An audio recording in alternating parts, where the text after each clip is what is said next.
IBN 7 हौसला है। और बढ़ते हैं राजनीति की खबर की तरफ। 30 साल तक कांग्रेस में रहने के बाद, प्रवक्ता और केंद्रीय मंत्री जैसे बड़े ओहदे संभालने के बाद आखिरकार जयंती नटराजन ने कांग्रेस को अलविदा कह दिया। पूर्व पर्यावरण मंत्री जयंती नटराजन ने यह कहते हुए कांग्रेस से इस्तीफा दे दिया कि कांग्रेस अब बदल गई है। प्रेस कॉन्फ्रेंस में उन्होंने सीधे सीधे गांधी परिवार पर निशाना साधा। उन्होंने कहा कि पर्यावरण मंत्री रहते उन्होंने जितने भी प्रोजेक्ट्स रोके उसकी सिफारिश राहुल गांधी ने की थी। इतना ही नहीं, जयंती ने यहां तक कहा कि सोनिया गांधी के कहने पर ही उनसे इस्तीफा मांगा गया। देखिए कांग्रेस पर जयंती के ये तीखे वार। गौर से सुनिए ये आग भरे शब्द। ये शब्द उस कांग्रेस नेता के हैं जो खुद कहती हैं कि उनकी रगों में कांग्रेस का खून बहता था। ये तीखे शब्द साफ कहते हैं कि कांग्रेस पर एक छत्र राज करने वाले गांधी परिवार ने उन्हें चैन से रहने नहीं दिया, जबकि उनके खानदान की 4 पीढ़ियां कांग्रेस के प्रति वफादार रहीं। बहुत बुरा दौर है। कांग्रेस अब पुरानी कांग्रेस नहीं रही। मंत्री बनी तो पार्टी उपाध्यक्ष राहुल गांधी के दफ्तर से सिफारिशें आती। Received several instructions from the office of Vice President Shri Rahul Gandhi. Rahul Gandhi के दफ्तर के आदेश पर कई प्रोजेक्ट्स रोकने पड़े। And some of them I stopped. Ajay Maken ने कहा, स्नूपगेट केस को उठाओ, मोदी पर हमले करो। I attacked Shri Modi and on television subsequently. Manmohan ने बुलाकर कहा, आप इस्तीफा दे दो। She wants you to resign. मेरी छवि बिगाड़ी गई। Of defamation, wrong allegations against me. अगर मुझ पर लगे आरोप साबित हुए तो मैं फांसी पर चढ़ने को भी तैयार हूँ। I am willing to be hanged. ये शब्द हैं कांग्रेस पार्टी को अपनी जिंदगी के 30 साल देने वाली पूर्व केंद्रीय पर्यावरण मंत्री जयंती नटराजन के। जयंती ने कांग्रेस छोड़ दी है। पार्टी के सभी पदों से इस्तीफा देकर एक बम फोड़ा है। जयंती के परदादा, दादा, पिता भी कांग्रेस के कद्दावर नेता रह चुके हैं, लेकिन बीते 1.5 सालों में पार्टी ने उन्हें गुमनामी के कूड़ेदान में फेंक रखा था। सब्र का बांध टूटा और जमकर टूटा। जयंती ने 1 या 2 नहीं, गांधी परिवार पर 10 वार किए। आरोप बेहद संगीन, सीधे राहुल गांधी पर। पहला वार, राहुल के दफ्तर से आती थी सिफारिशें। Received several instructions from the office of Vice President Shri Rahul Gandhi, forwarding requests, forwarding representations from NGOs who complained about environmental deterioration due to some large projects. दूसरा वार, राहुल के आदेश पर रोके कई projects. I had these projects investigated and some of them I stopped and they were great investment projects. Jayanthi Natarajan का ये आरोप भी Congress party के कान गर्म कर देगा। आरोप ये कि पार्टी ने जबरन उनसे मोदी पर वार कराए। तीसरा वार, पार्टी ने जबरन करवाया मोदी पर वार। I was asked to return to Delhi and against my own wishes, following the party high command, I attacked Shri Modi and on television subsequently, I was deputed only for this purpose to attack Shri Modi on Snoopgate. बकौल जयंती, इतना कुछ करने के बावजूद वो गांधी परिवार का भरोसा नहीं जीत सकी और उनसे इस्तीफा ले लिया गया। और तो और, जयंती के आरोपों के मुताबिक राहुल गांधी के दफ्तर ने उन्हें बदनाम तक करवाया। चौथा वार, मेरे इस्तीफे के पीछे Sonia.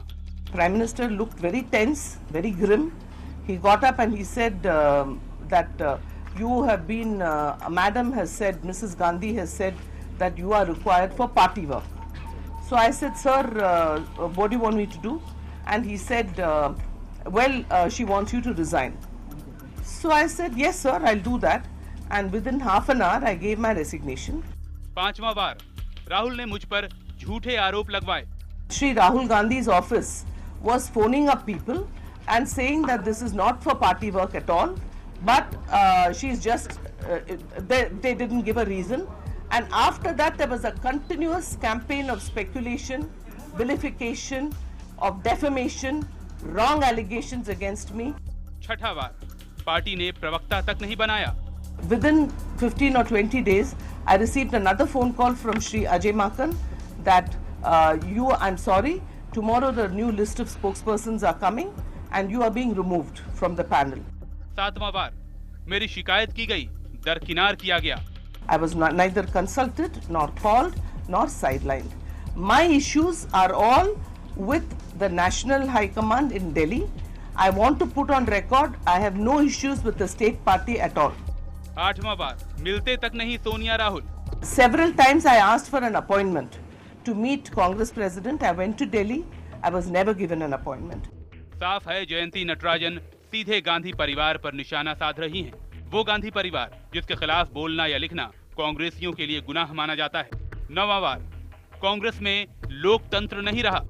Why for 1 year everybody was allowed to ruin my reputation, ruin the glorious legacy of my family? This is something that I'm not able to digest or tolerate. And I felt that if I'm not getting an explanation from my party, there's no democracy in my party. और 10वां बार आरोप साबित हुए तो फांसी दे दो। If anybody is able to show that I've done anything wrong, I'm willing to be hanged. I'm willing to go to jail. Jayanthi Natarajan की बगावत के साथ ही ये हवा उड़ने लगी कि वो बीजेपी में शामिल हो सकती हैं। हालांकि खुद जयंती ने ऐसी किसी भी संभावना से फिलहाल इनकार किया है, लेकिन राजनीति में संभावनाओं के द्वार हमेशा ही खुले रहते हैं। कांग्रेस का ये कहना कि जयंती नटराजन को भ्रष्टाचार के आरोप के चलते हटाया गया उसको और नुकसान पहुंचा सकती है, और ऐसे में बीजेपी और विपक्षी पार्टियों को एक और मुद्दा मिल गया है कांग्रेस और राहुल गांधी के खिलाफ। Bureau report, IBN 7। पूर्व पर्यावरण मंत्री जयंती नटराजन के इस्तीफे ने कांग्रेस की मुश्किलें बढ़ा दी हैं। वहीं बीजेपी को बैठे बिठाए कांग्रेस को घेरने का एक और मौका मिल गया है। वित्त मंत्री अरुण जेटली ने कहा कि जयंती की चिट्ठी से उन सारे आरोपों पर मुहर लग गई है जो यूपीए सरकार पर लगते थे। वहीं कांग्रेस का कहना है कि जयंती दूसरों के बहकावे में ऐसे बयान दे रही हैं। अगर उन्हें इतनी दिक्कतें थीं तो अब तक चुप क्यों रही? देश की अर्थव्यवस्था के साथ एक खिलवाड़ थी। बदले की भावना के साथ अर्थव्यवस्था का संचालन हो रहा था, जिसे क्रोनी कैपिटलिज्म कहते हैं, और लोगों को तकलीफ देने में इनको आनंद आता था।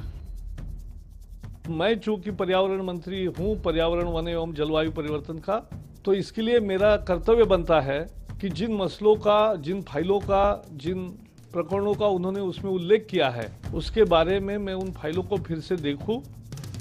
सरकार में पार्टी के इंटरफियरेंस वो भी in a not so constitutional way किया है, ये स्पष्ट हो गया है।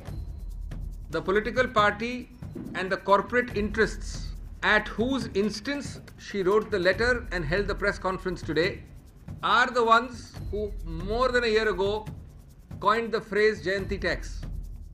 Among one of the significant accusations being hurled at the government was on environment and forest, and it was Prime Minister Narendra Modi who used the word Jayanti tax. Why doesn't she ask the Prime Minister? She is a responsible minister. She could have brought to the notice of the appropriate authorities at that time, not after 1.5 years. It's an afterthought, the part of the design to malign Congress. ना राहुल गांधी, ना श्रीमती सोनिया गांधी ने कभी किसी प्रकार के सरकारी कामकाज में हस्तक्षेप किया।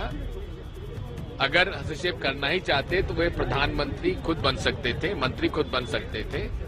इसलिए ये सब बातें निरर्थक हैं। कांग्रेस के सारे दिग्गज गांधी परिवार के बचाव में उतर आए हैं।